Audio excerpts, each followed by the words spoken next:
Well, as a rabbi from Overland Park in a church in Topeka, as the holiday of Passover, one of the most important holidays of the Jewish liturgical year, comes to an end. I'm here because I'm a religious man. I live in what I believe to be a state of religious people. What does it mean to be religious? For Christians and Jews, it means to read the Bible. And in Genesis, in a number of places, first with Adam and Eve and then with Noah, it tells us that we are created in God's own image.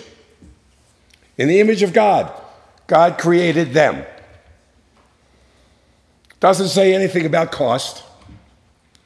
Doesn't say anything there about color or intelligence or ability to speak.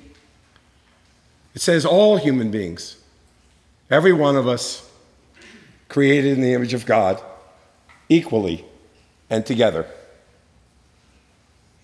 And as a religious person, I sometimes think that God works in mysterious ways. This week we read in Scripture, every synagogue anywhere in the world will read, in Leviticus chapter 19, "You shall surely reprove your neighbor and not bear sin because of him." What does that mean?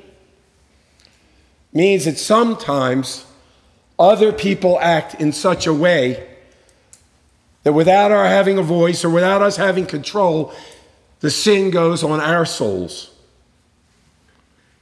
And immediately after it says, "And you shall not bear sin because of him," it says what Jesus quotes later as the most important law in Scripture: "You shall love your neighbor as yourself." What does that mean?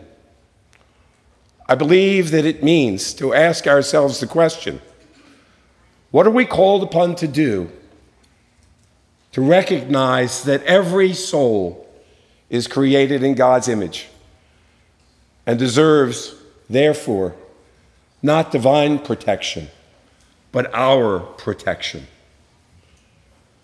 I have no doubt that were God able, God would come down and lift up all those souls in such a way that they would all of them be protected. But God made that our task. If we are religious, then we are God's people.